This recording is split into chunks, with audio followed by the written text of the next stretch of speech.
You can ask me once and I will tell you that I don't know and I don't even care. Guess we're all just human in the backyard trying to... Okay guys, welcome back to the channel. Today we've got another really cool build breakdown. This is a Honda Integra SJ, which is something I'm sure a lot of you guys don't know. It is marketed as kind of a luxury economy car, which is a weird idea. Okay, so why don't we talk with Jordan for a second and he'll give a brief interview of the car and what this thing is, so. Alright, so this is my Honda Integra SJ. I mainly wanted it because I needed something that was super reliable, so the obvious choice was Honda. And so I was looking at cars that I wanted and there was nothing really in the market that I was like, yeah, this is really gonna last me a long time and maintain it how I want to. So I looked on import sites because I've always liked cars, so I stumbled upon this thing, spent 92, 95 on it, maybe 40,000 kilometers on it, so super low mileage. So it's essentially a Civic platform. You can kind of tell the headlights are a little different. They're a little more square versus your rounded Civics. It's a similar front end to the Honda Ortheas. The engine is a 1.5 liter D series, single cam. The only work I've really done on it is just the intake and exhaust. It's more so of like a daily driver, so I'm not really trying to modify it too much to the point of I can't really take it to the grocery store. Yeah. Shocks wise are still like shocks. I don't have coilovers. In the front I just have camber arms. It's maybe like a 2%, 3%. The rear I have AGXs and just kind of turn the dial and change the stiffness I want on that. There's lower control arms, sway bar in the front and the back. Kind of just a fun daily driver, you know? And then you guys have done some other modifications to this, including wheels and a wrap. So why don't you talk about that for a second? Yeah, so the wrap, really like anime. Obviously, it kind of shows it on the car. Had that done probably last summer, August. It wasn't too bad. Was it crazy expensive or was it? So the wrap was kind of my idea. I really like Fate Stay Night. It's probably one of my favorite animes, but we got it done by Summer Shop Art. They do attachas and just a bunch of stickers and stuff like that. So they got it designed for both sides and the hood. I think it was about $1,500. And then we got it printed and put on. I'm not gonna name the garage just because I'm kind of like, her printing quality is fabulous. It's just the sizing is, you can tell when you look at the car, it's supposed to be the complete sides of it, so the sizing is off. Printing and wrap was $1,000, and I gave her probably like an extra $200 or $300, you know, just for the rush job, and you know, I respect service jobs, you know. That's a pretty good price for an anime wrap. Yeah, definitely. And I mean, especially doing both sides in the hood. And I also picked a pretty penny shop, like, not to say like their pricing is whack, because they do have solid pricing and their work is absolutely astounding.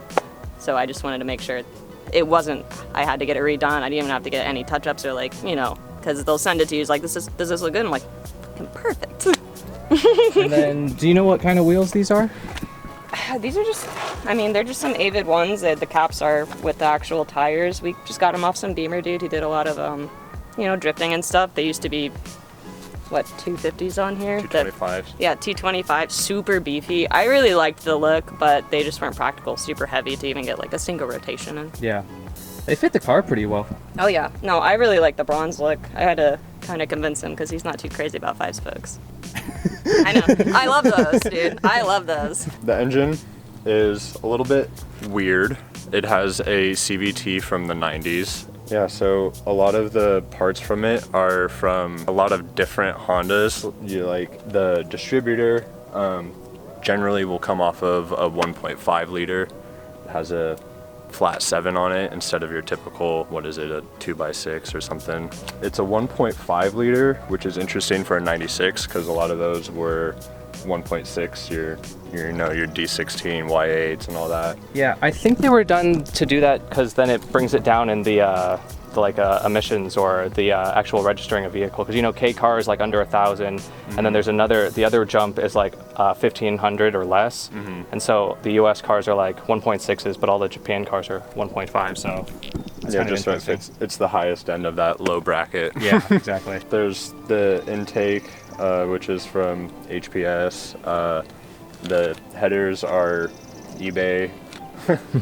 The exhaust though, that's Medallion Super Sport. Got a really good deal from them. Is it a catback or is it a full exhaust? It's a full straight pipe. Oh wow, okay. But yeah, there's a lot of interesting things about it too, because the front end, it has it'll perfectly mount up with the EK9 sway bar.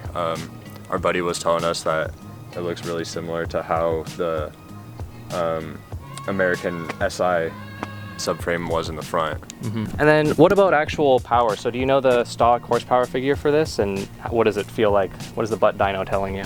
Yeah, so when I look up as far as what Google and the forums say for what an engine like this non-VTEC makes, it's about 103.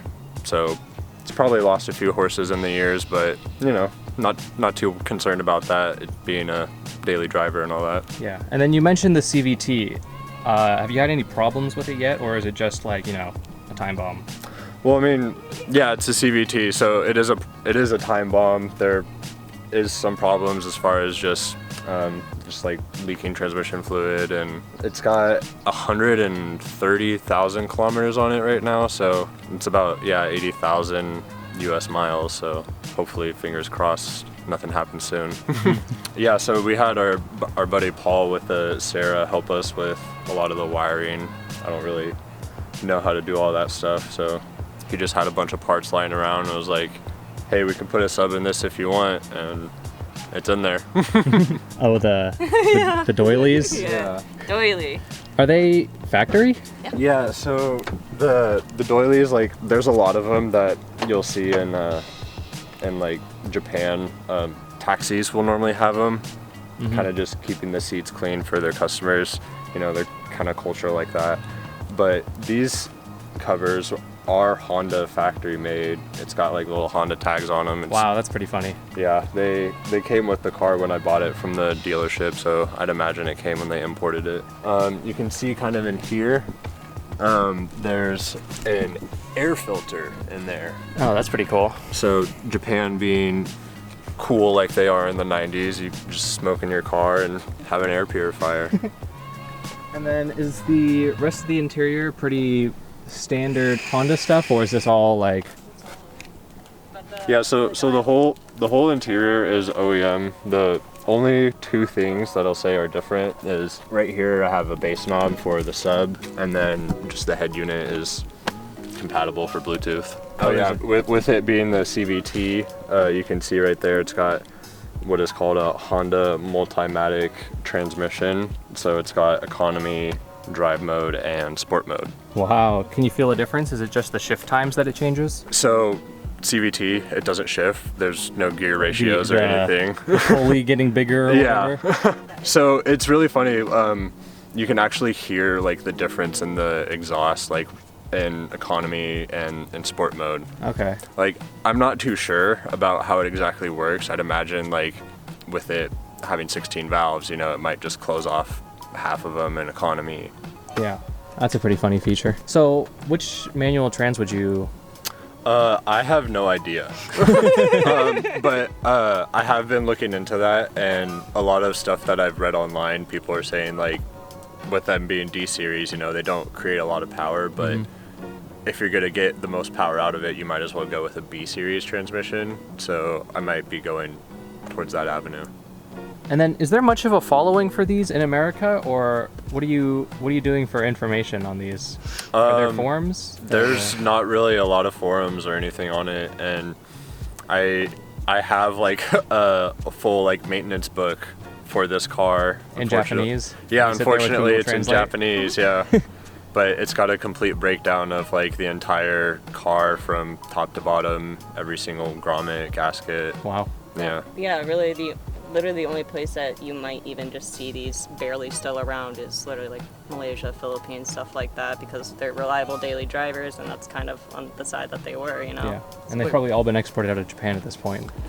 Yeah, so they only made them from 96 to I think 2000 for that generation. Yeah. And yeah, they just made them in CVT form, automatic, and manual. So it really was just using up the rest of the parts. Yeah, He was And the then- only essentially. one. He was the only one without a moonroof. Oh. Yeah, so the 96s, those came with the air purifiers, and then every year after that, they had the moonroof. And I was even talking to some people in Japan about just the car and sourcing parts, and he's just like, Integra SJ, that's rare. Good luck, Yeah. pretty much. And they're saying Not that even the from her. Japanese know about it. Yeah, and the fact that that's where it came from, man. Specifically, no USD, and they're just like, good luck, man. This is the shotgun sticker, right? The registration. Yeah, there's That's one pretty cool. also hiding behind the banner, and there was also one in the center as well, but it peeled. Thankfully, it's in still perfect condition. It peeled off, so it's just in a book, and I'm saving it. Maybe just have someone print a reverse sticker to actually sit in the window again. Would be nice. Yeah. So do you want to talk a little bit about the kind of the future of this car? All right, so the car is totally fine. There's nothing falling off of it. Yeah, my main thing with daily driving it, the only modification I would really be interested in doing as far as engine performance would be getting rid of the CVT. Yeah, that's probably the biggest thing. And then, is there anything else that you'd want to do cosmetically to the car as of right now? Do you have any other future plans? I mean, hopefully we can figure out the wrap and resize it and print that out. Yeah. Other than that, like, I'm pretty happy with how it looks. I really want to find, so like it's very similar to a Civic, but there's little pieces that are off. So, and I mean, regardless of what kit you get, you're gonna have to get it resized and fixed and all that. But it's really hard to find a bumper. We have a lip that we might be able to nicely fit on from our buddy Steven. He gave us his from his Fiero because he switched out to a sick Lexus lip. But you know, just straight up, I want to make it look a lot prettier. We have a little duckbill, a duckbill spoiler to pop on there, just because it's a front-wheel drive. Would you get that? Would you get that paint matched to the body, or is it just black? I mean, it is just basic black, classic black. I don't know if I'd match it. At least, if anything, could probably wrap it to the color of whatever the wrap is itself, and do kind of a fade color. That'd be pretty cool. He was talking about the internals. Like, he brought up changing the manual for the Monster Mini. Oh, doing a VTEC swap to it and putting the 1.6 VTEC head on it. Would that be a dual cam, or would that still be a single cam? No, it would still be a single cam. It's called a Mini-Me. It's essentially a 1.5 block with a 1.6 VTEC head. It's special, but there's nothing special to it. Yeah. It's special that it's here. Yeah, it's special that it's his. You're what makes it special. Okay, thank you guys so much for watching. I hope you enjoyed this video of this kind of review / build breakdown of the super weird Honda Integra. Thank you to Ali and Jordan for letting me come out and film and take pictures of their car. That's about all I've got for you guys today. Thank you so much for watching. And is there anything you guys like to shout out? Definitely shout out to the art designer at the summer shop, Natasha. I don't know their name exactly, but really solid work there, very communicative, and really good rates if you're looking for a Natasha, or any design really, And if you guys want to follow our car, EK3_SJ. Yep, so I'll leave their Instagram in the description below. Thank you guys so much for watching. Peace.